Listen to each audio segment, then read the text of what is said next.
Saudara-saudaraku yang terkasih di dalam Tuhan, selamat malam, shalom. Kembali menjadi sebuah kesukacitaan bagi saya bisa menyapa saudara-saudaraku yang terkasih melalui refleksi malam setiap Rabu malam ini.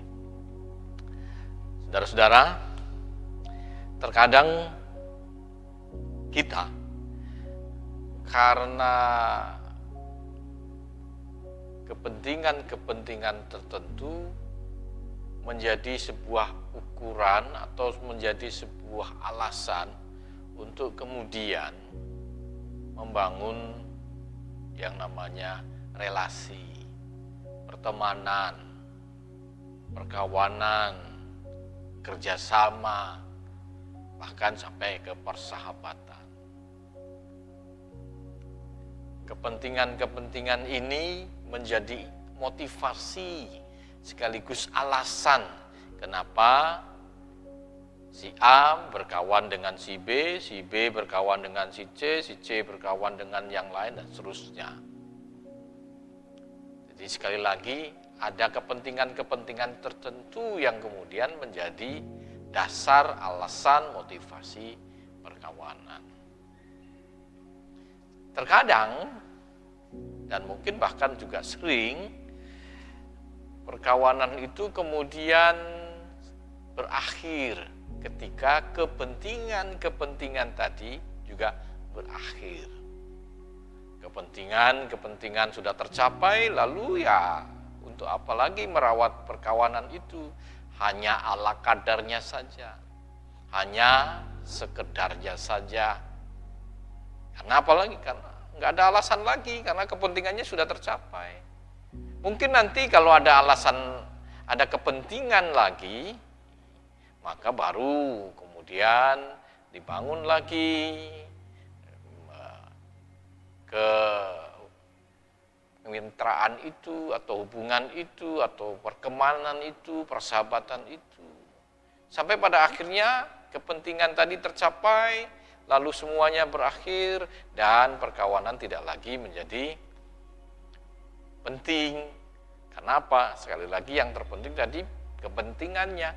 Apa yang menjadi tujuan utamanya, maksudnya bukan perkawanan tetapi kepentingan tadi sudah tercapai dan pada akhirnya yang lain itu kemudian tidak menjadi lebih penting.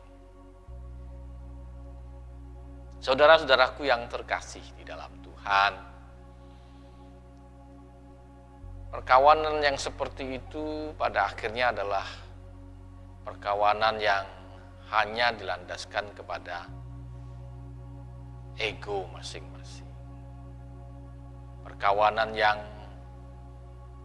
tidak baik atau katakanlah kurang baik. Karena perkawanan-perkawanan seperti itu tidak dilandaskan pada bahwa aku betul-betul peduli padamu, betul-betul menaruh kasih padamu, sehingga apapun kepentingannya, apapun keadaannya, perkawanan ini menjadi tetap perkawanan yang akan berlanjut. Perkawanan ini akan terus berlangsung sampai kapanpun. Perkawanan yang karena kepentingan tidak akan langgeng. Perkawanan seperti itu hanya akan berlangsung selama masih kepentingannya itu masih ada. Tapi setelah kepentingannya selesai, tidak ada lagi, maka perkawanan itu pun akan berakhir. Atau ya terbengkalai lah seperti itu, kurang terawat. Perkawanan yang baik sekali lagi berangkat dari kepedulian, dari kasih.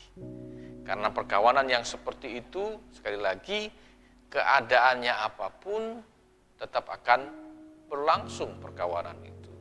Keadaannya baik itu ada kepentingan atau tidak ada kepentingan akan terawat terus menerus.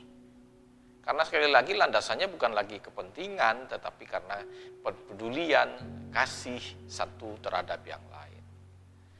Dan berikutnya juga kalau kita bicara tentang persahabatan seperti itu, Persahabatan seperti ini yang dilandaskan pada peduli, pada kasih, akan mempersembahkan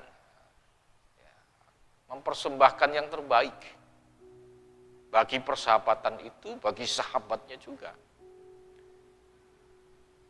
Persahabatan yang didasarkan pada kasih dan peduli akan melahirkan tindakan-tindakan peduli, empati, kasih yang fokus untuk memberikan yang baik dan terbaik bagi setiap sahabatnya. Bukan dalam rangka apa kepentinganku, bukan dalam rangka aku dapat apa, bukan dalam rangka apakah ini nanti akan dibalas atau tidak. Karena persahabatan yang lahir dari kasih, persahabatan yang lahir dan dihidupi dengan peduli, empati, betul-betul akan melahirkan sebuah tindakan tulus, sikap tulus, perhatian tulus, tanpa embel-embel yang lain. Ya. Bapak, Ibu, dan saudara-saudara, satu kisah di dalam Alkitab, di dalam Injil Markus pasal 2 ayat 1 sampai dengan ayat 5. Saya bacakan saja. Kemudian sesudah lewat beberapa hari, waktu Yesus datang lagi ke Kapernaum, tersiarlah kabar bahwa ia ada di rumah. Maka datanglah orang-orang berkerumun sehingga tidak ada lagi tempat, bahkan di muka pintu pun tidak. Sementara ia memberitakan firman kepada mereka, ada orang-orang datang membawa kepadanya seorang lumpuh, digotong oleh 4 orang. Tetapi mereka tidak dapat membawanya kepadanya karena orang banyak itu. Lalu mereka membuka atap yang di atasnya. Sesudah terbuka, mereka menurunkan tilam tempat orang lumpuh itu terbaring. Ketika Yesus melihat iman mereka, berkatalah ia kepada orang lumpuh itu, "Hai anakku, dosamu sudah diampuni." Ya, mari kita fokus kepada orang lumpuh dengan 4 orang yang membawanya. Lihat bagaimana orang lumpuh tidak bisa berjalan, dalam keterbatasannya dia tidak bisa pergi kemana-mana. Dan suatu saat tentu saja karena dorongan ingin disembuhkan, dia pergi. Dan lihat, dia pergi dengan siapa? Dengan 4 orang yang menggotongnya. Mungkin kalau kita bicara tentang orang menggotong orang lumpuh itu biasa. Tapi coba kita lihat cerita ini. Orang lumpuh itu digotong oleh 4 orang. Datang ke rumah di mana Tuhan Yesus ada di sana. Maksudnya tentu ingin supaya Tuhan Yesus melakukan mukjizat menyembuhkan orang lumpuh itu. Tetapi sesampainya di sana apa yang terjadi? Keadaannya sungguh di luar sesuatu yang mereka pikirkan. Rumah itu penuh dengan orang. Pintu masuk pun tertutup dengan orang. Jadi sulit untuk bisa masuk sana. Sulit untuk bisa membawa orang lumpuh itu dengan 4 orang yang menggotongnya sampai ke hadapan Tuhan Yesus. Sulit gitu. Tetapi lihat bagaimana kesulitan itu tidak kemudian membuat mereka serta-merta menjadi menyerah. Sudahlah, nggak bisa nih gitu. Mereka justru bersama-sama bekerja sama untuk kemudian membawa orang lumpuh itu naik ke atap, membuka atap, lalu menurunkan orang lumpuh itu dengan hati-hati sampai di hadapan Tuhan Yesus. Hal ini diceritakan oleh penulis Injil Markus, bahwa mereka terus bekerja sama dan berusaha sampai dapat menghantarkan orang lumpuh itu di hadapan Tuhan Yesus supaya Tuhan Yesus menyembuhkan dia. Apa yang mereka kerjakan ini hebat. Hebatnya apa? Hebatnya bahwa mereka tidak kemudian menyerah. Tidak menyerah lihat dengan keadaan, wah terlalu ramai orang ini, tidak bisa. Hebatnya adalah mereka terus berusaha untuk membawa orang lumpuh ini sampai ke hadapan Tuhan Yesus untuk disembuhkan. Tekad mereka luar biasa. Tidak dibiarkan kemudian mereka kalah menyerah terhadap keadaan. Tidak dibiarkan orang lumpuh ini tetap dalam keadaannya lumpuh sebelum mereka berusaha lebih daripada yang biasa. Dan kalau kita melihat di cerita ini, di ayat 5, Tuhan Yesus pun memuji mereka. Ketika Tuhan Yesus berkata, ketika Yesus melihat iman mereka, berkatalah ia kepada orang lumpuh itu, hai anakku, dosamu sudah diampuni. Ketika ia melihat iman mereka, ini sesuatu yang apa yang Tuhan Yesus lihat? Iman mereka. Tidak hanya satu orang, tetapi mereka jamak. Iman siapa? Iman mereka yang menurunkan itu, iman mereka yang termasuk dia yang lumpuh itu. Ya, iman mereka. Nah, yang dimaksud dengan iman itu apa? Tentu saja yang pertama-tama, iman itu terkait dengan percayanya mereka kepada Tuhan Yesus. Dan itu dibuktikan mereka pergi dengan membawa orang lumpuh itu untuk datang kepada Tuhan Yesus, bukan ke orang lain. Dan terus berjuang untuk sampai kepada Tuhan Yesus, bukan ke orang lain. Dan itu menunjukkan bagaimana mereka punya iman, punya percaya. Percaya mereka kepada Tuhan Yesus. Pokoknya harus sampai ke Tuhan Yesus. Tuhan Yesus bisa. Tuhan Yesus mampu, sanggup, berkuasa untuk membuat orang lumpuh itu baik keadaannya, pulih, sembuh dari kelumpuhannya. Jadi iman itu terkait dengan percaya mereka kepada Tuhan Yesus. Yang kedua, iman itu terkait dengan apa? Terkait dengan kesungguhan mereka, tekad mereka yang tidak menyerah terhadap halangan.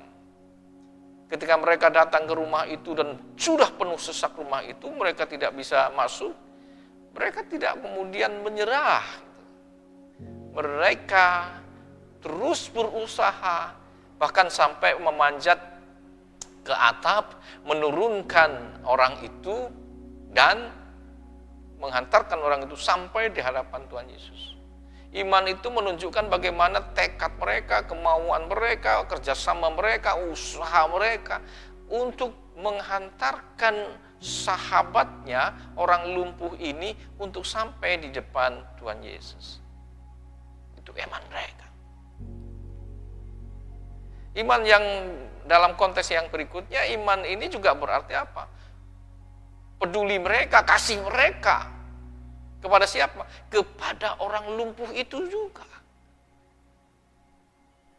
Bagaimana mereka punya hati yang begitu besar terhadap orang ini, peduli begitu besar kepada orang lumpuh ini, sehingga kemudian pokoknya diusahakan sampai dia sampai di depan Tuhan Yesus untuk sembuh, untuk pulih keadaannya. Wow. Jadi Tuhan Yesus memuji iman mereka, percaya mereka pada Tuhan Yesus, tekad mereka yang luar biasa, kerjasama mereka yang luar biasa, dan kasih mereka yang luar biasa terhadap temannya, terhadap sahabatnya ini. Ini sebuah cerita yang sangat-sangat menyentuh.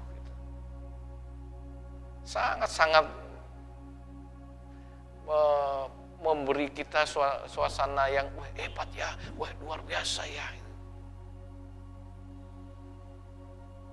Kita melihat bagaimana hubungan mereka yang hebat. Bukan hanya iman mereka kepada Tuhan Yesus, tetapi hubungan mereka, persahabatan mereka yang mereka wujudkan bukan hanya dalam wujud ya karena ada saya punya kepentingan aja, atau karena sekedarnya saja, tetapi coba kita lihat mereka betul-betul punya hati untuk sahabatnya, sehingga tekad mereka begitu kuat, kerjasama mereka wujudkan untuk apa? Untuk sahabatnya. Dan perbuatan itu sungguh menunjukkan betapa mereka peduli, perhatian, mengasihi yang lumpuh itu dengan luar biasa. Ini. Coba kita punya sahabat-sahabat seperti itu. Coba bayangkan, adakah kita punya sahabat-sahabat seperti itu?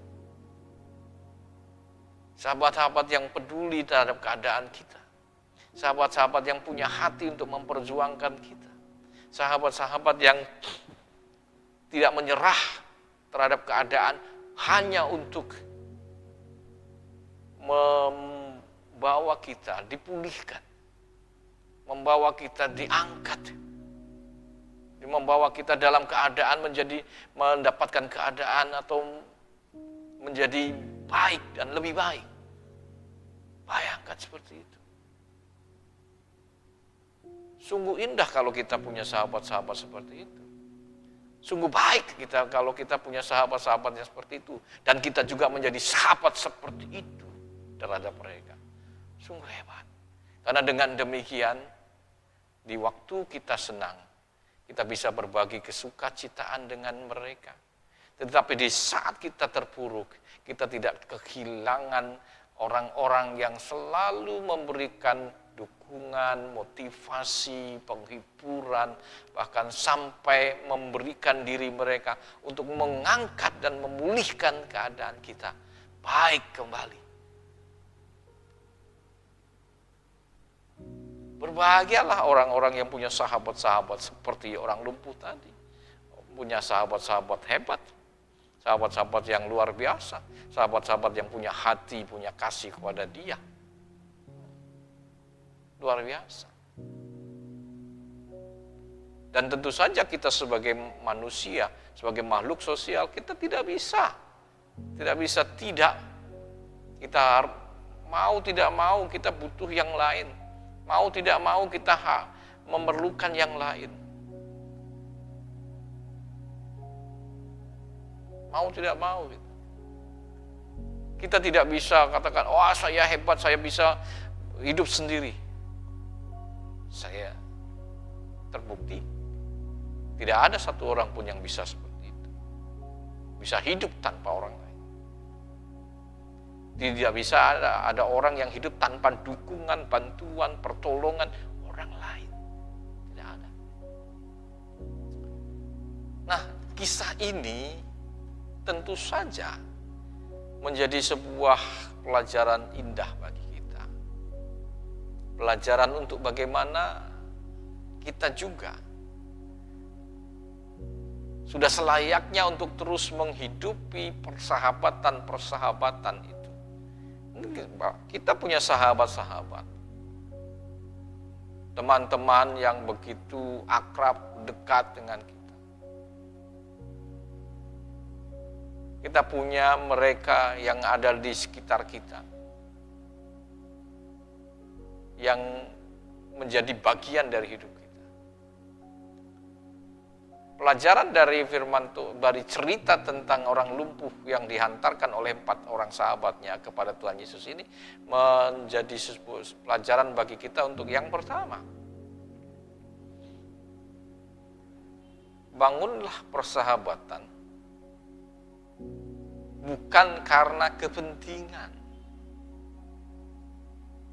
Bangunlah persahabatan yang sejati, yaitu persahabatan yang didasarkan, dihidupi oleh rasa kasih satu terhadap yang lain. peduli, empati satu terhadap yang lain.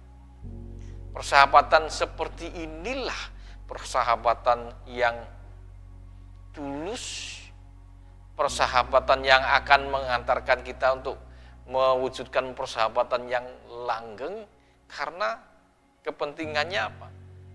Kepentingannya bukan karena saya punya keinginan ini atau punya keinginan itu, tapi kepentingannya karena aku mengasihi engkau dan engkau mengasihi aku. Kasih di antara persahabatan itu. Mungkin selama ini kita masih menghidupi persahabatan karena ada kepentingan-kepentingan ya ekonomi atau kepentingan tertentu yang ya pada prinsipnya ya ada sesuatu lah. Mungkin kita sudah waktunya untuk menaikkan grade-nya. Derajat persahabatan tadi bukan lagi persahabatan yang dibangun hanya karena kepentingan, tetapi karena kasih sejati. Mari kita angkat itu. Mari kita angkat persahabatan itu ke tataran yang lebih tinggi, lebih agung, lebih mulia, yaitu persahabatan karena kasih. Persahabatan itu akan langgeng. Persahabatan itulah yang akan menghidupi kita, kehidupan kita. Setiap bagi kita akan berbagi kasih, berbagi pertolongan, berbagi kehidupan satu dengan yang lain, tanpa berpikir tentang saya dapat apa, kamu dapat apa, atau saya untung atau tidak. Karena landasannya kasih. Ya. Yang berikutnya, kalau kita sudah punya sahabat, maka mari kita rawat persahabatan itu. Mari kita hidupi persahabatan itu. Bagaimana caranya? Ya tentu dengan terus membangun komunikasi yang intens, terus berusaha untuk mewujudkan persahabatan dengan nilai kasih. Terus mengusahakan supaya kita tidak sekali lagi hanya melulu ketika kita punya kepentingan baru kita membangun komunikasi, ketika kita punya keperluan baru kita datang kepadanya dan itu. Mari kita terus bangun komunikasi yang intens. Lalu yang berikutnya, cobalah untuk bisa menjadi orang yang sahabat itu yang baik. Sahabat yang tidak hanya mau didengarkan, tetapi coba jadi sahabat yang mau mendengarkan. Dengarkan apa yang menjadi ceritanya, dengarkan apa yang menjadi mungkin keluh kesahnya, dengarkan apa yang menjadi kebanggaannya, dengarkan apa yang menjadi pengalaman-pengalamannya. Dan cobalah untuk memberikan apresiasi, dan cobalah untuk bisa memberikan penilaian yang membangun. Dan dengan demikian persahabatan kita menjadi persahabatan yang timbal balik. Tidak hanya aku tolong dong aku didengarin, tolong dong aku dibantu untuk diberi masukan, tolong dong untuk menjadi tempat curhatku, tolong dong untuk menjadi tempat di mana saya melepaskan energi negatif saya. Tapi sebaliknya kita juga memberi diri seperti itu. Sebagai wadah cerita, sebagai wadah, bahkan mungkin bisa katakan jadikan kita tempat sampah untuk ceritanya, membuang energi hal-hal yang buruk, untuk melepaskan hal-hal yang buruk, supaya ia pun bisa menjadi positif. Dengan cerita, dengan berbagi, dengan mungkin berkeluh kesah, untuk melepaskan semua yang ketidaknyamanan yang ada dalam hatinya. Yang ketiga, tentu saja sebagai seorang sahabat yang baik, sahabat sejati, kita bisa belajar dari sini. Belajarnya apa? Peduli. Terus peduli tentang dia. peduli tentang hidupnya, peduli tentang segala sesuatu tentang dia, peduli.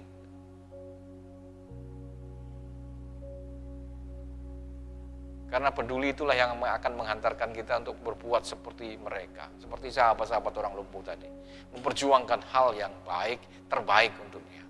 Tidak mau menyerah dengan keadaan, tidak mau menyerah dengan hambatan. Peduli. Mari kita jaga dan terus hidupkan persahabatan itu. Mari kita arahkan diri kita untuk terus juga memberikan diri kita pada sahabat-sahabat kita. Jangan tunggu orang untuk menjadi sahabat kita, tapi aktiflah juga untuk menghadirkan diri kita menjadi sahabat yang baik, sahabat yang penuh empati, penuh kasih kepada yang lain.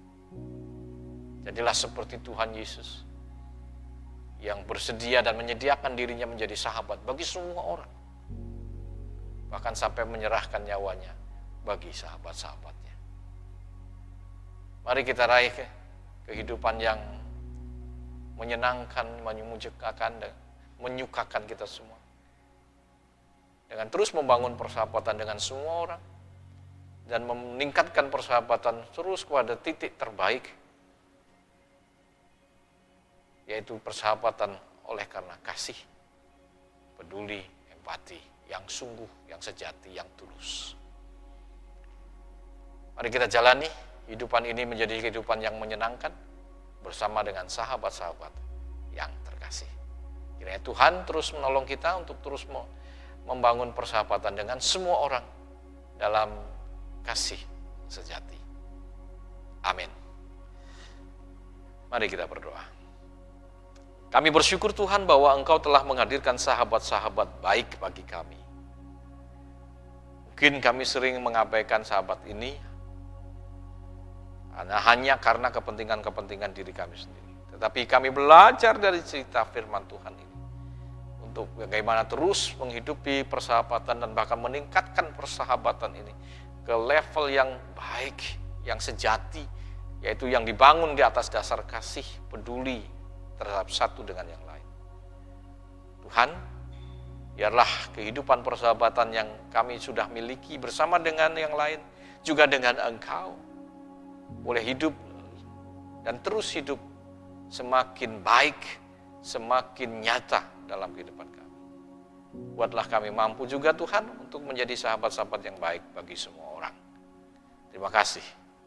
Inilah doa kami, inilah permohonan kami, hanya di dalam nama Yesus Kristus kami panjatkan kehadiran-Mu. Amin. Demikianlah Bapak, Ibu, dan saudara-saudara, refleksi malam kita hari ini. Kiranya terus Tuhan memberkati, Tuhan menyertai dan memampukan kita untuk menjadi sahabat-sahabat yang baik bagi semua orang. Sampai jumpa di lain kesempatan. Shalom.